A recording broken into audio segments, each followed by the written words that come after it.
Hello everyone.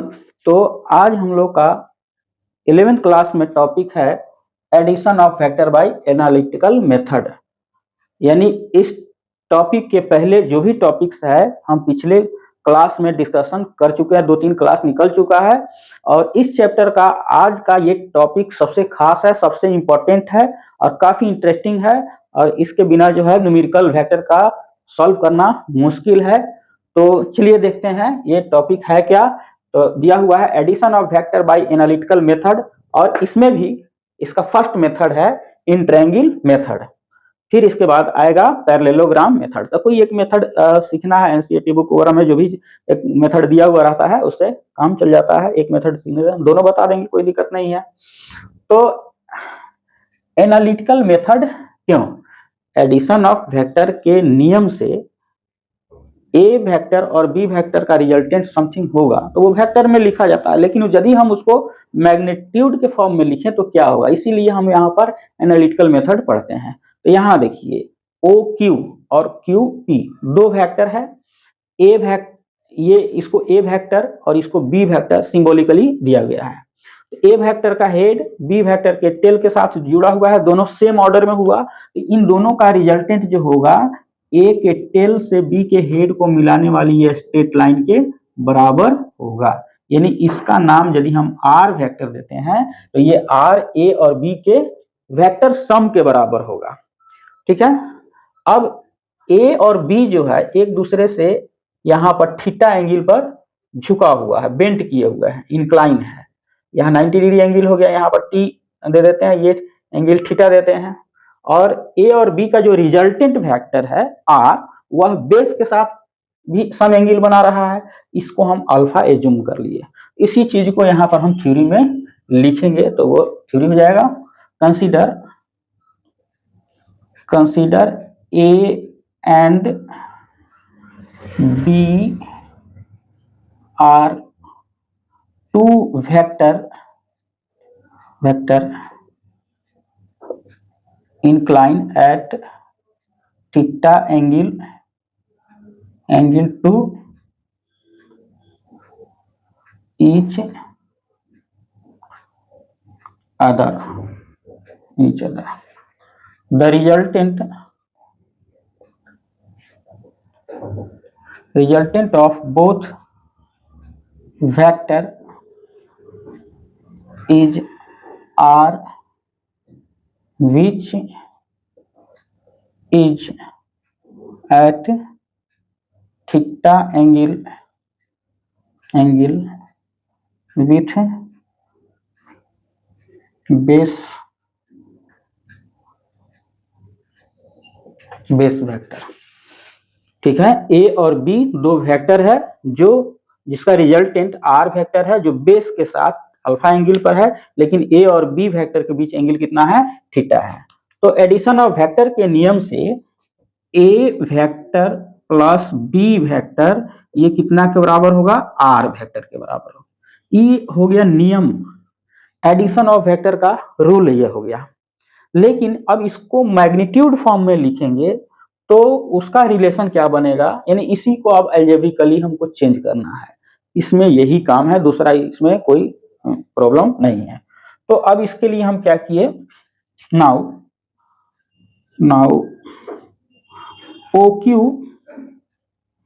OQ vector produce at T and draw perpendicular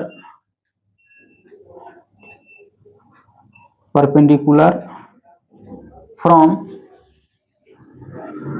P to T। P से T पर perpendicular डाला गया।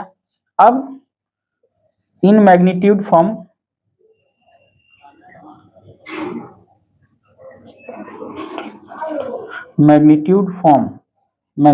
में calculation देखना है कहाँ? तो इन ट्रायंगल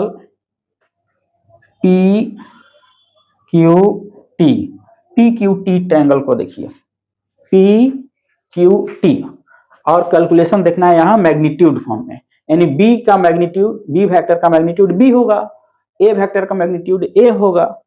तो इस ट्रायंगल में ये हाइपोटेनस होगा, ये 90 डिग्री का एंगल है, ये हाइपोटेनस बेस परपेंडिकुलर हो गया। तो इस ट्रायंगल में साइन थीटा इक्वल टू हो जाएगा पी टी बाई बी, इसलिए पी टी इक्वल टू कितना हो गया, बी साइन थीटा। ये निकल कर क्या आया, ये बी साइन थीटा निकल कर आया।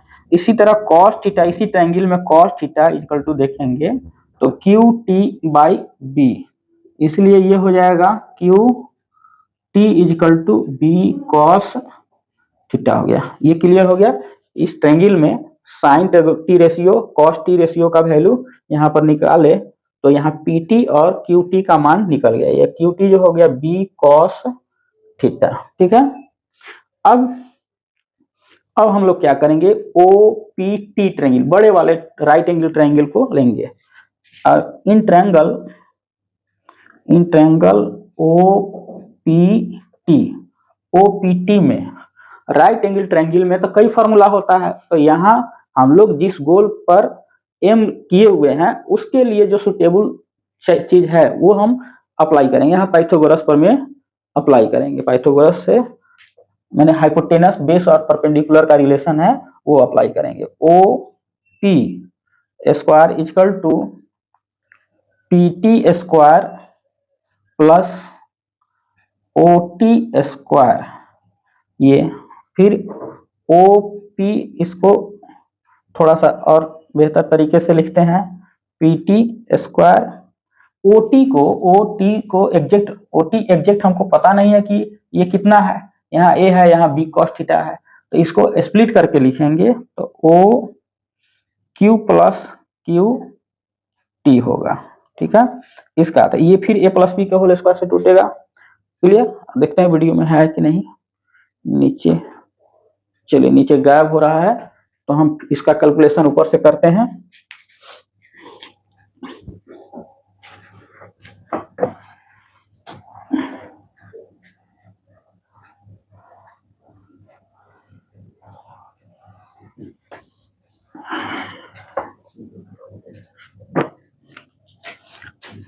यहां से ओपी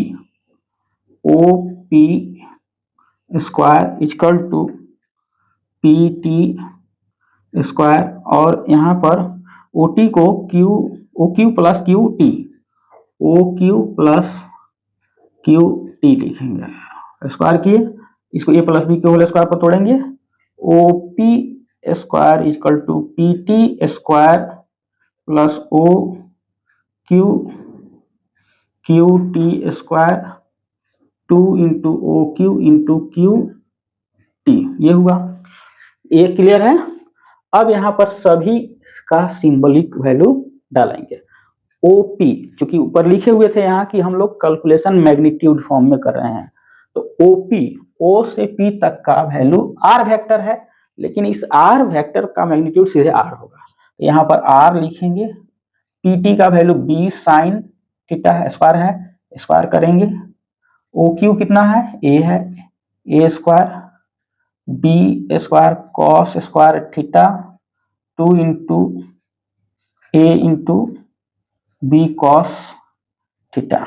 अब ये और ये दोनों एक जगह रखकर कॉमन लिया जाएगा, तो R square equal to, A को पहले कर देते हैं, इसको एक जगह रखकर B square common sine square theta plus cos square theta plus 2ab cos theta. ये तो 1 होता है ट्रिग्नोमेट्री के फॉर्मूला से, तो ये r इक्वल टू हो गया under root A square plus B square plus 2ab cos theta. ये रिजल्टेंट वेक्टर का फॉर्मूला हो गया।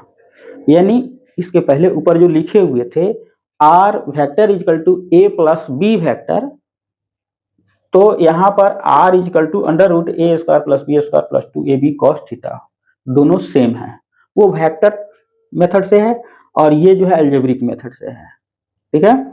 तो ये दोनों का मान सेम है। अब यहाँ पर ए और बी का रिजल्टेंट आर जो है बेस के साथ कितने एंगल पर है, अल्फा एंगल पर है, तो यहाँ पर direction of resultant vector, direction of resultant resultant vector का यहाँ डायरेक्शन निकालेंगे तो डायरेक्शन tan t रेशियो से निकलता है। tan alpha equal to perpendicular by base, perpendicular कितना है b साइन थीटा है। इसी ट्रायंगल में ये बड़े OPT ट्रायंगल में परपेंडिकुलर बाई बेस, बेस कितना है तो a और b cos थीटा है। तो यहाँ लिखेंगे a plus b cos theta, या इसको alpha equal to tan inverse b sine theta by a plus b cos theta, ये होगा। ये हो गया आपको रिजल्टेंट वेक्टर का डायरेक्शन। अब इसमें भी और इसमें दोनों में बहुत तरह का स्पेशल केस यूज होता है। अब केस फर्स्ट केस क्या है, यदि a और b दोनों वेक्टर कोलिनियर हो, एक ही लाइन पर हो ऐसे, ठीक है, तो ये दोनों के बीच एंगल कितना हो जाएगा, एंगल 0 हो जाएगा। If a and b are collinear vector, A और बी यदि कोलिनियर वेक्टर हो, that is theta is equal to 0, तो आर इजकल टू कितना होगा, यहाँ cos 0, तो ये A square plus B square plus 2ab होगा, यानी ए प्लस बी का होल स्क्वायर हो जाएगा। R is equal to under root A plus B का होल स्क्वायर, यानी ए प्लस बी। यदि दो वेक्टर एक ही डायरेक्शन में हो, कोलिनियर हो, तो उसका एल्जेब्रिक सम और वेक्टर सम दोनों का मान क्या होगा, बराबर होगा। और यहाँ एंगल नहीं निकलेगा, डायरेक्शन नहीं निकलेगा, दोनों सेम डायरेक्शन में होगा। केस 2 है, ये सब ऑब्जेक्टिव क्वेश्चन बनाने के लिए। If both are perpendicular to each other, यदि दोनों एक दूसरे पर परपेंडिकुलर होता, थीटा कितना हो जाएगा, ये 90 डिग्री हो गया। तब इस सिचुएशन में यहाँ पर r इजकल टू होगा under root A square plus B square plus, ये देखिए 2ab cos 90 का वैल्यू 0 होता है, ये 0 हो गया, यानी यह रह गया a square plus B square के बराबर हो गया। अब डायरेक्शन निकालेंगे, alpha equal to tan inverse b sine 90 degree a plus B cos 90, तो यह हो गया tan inverse b by a। ये डायरेक्शन यहाँ पर निकलेगा, बस यही है। अब इसी चीज को जो है पैरेललोग्राम मेथड से भी सीखा जाता है, तो पैरेललोग्राम मेथड से भी हम एडिशन ऑफ वेक्टर निकालेंगे तो सेम टू सेम यही फार्मूला आएगा। और ये सब फार्मूला जो है मैथ के स्टूडेंट के लिए प्रॉपर्टीज ऑफ ट्रायंगल एक चैप्टर होता है ट्रिग्नोमेट्री में, उसमें ये सब फार्मूला मिलता है, ठीक है। तो आज 11th के लिए इतना ही, फिर अभी 12th का क्रैश कोर्स का हम क्लास शुरू करने वाले हैं अभी।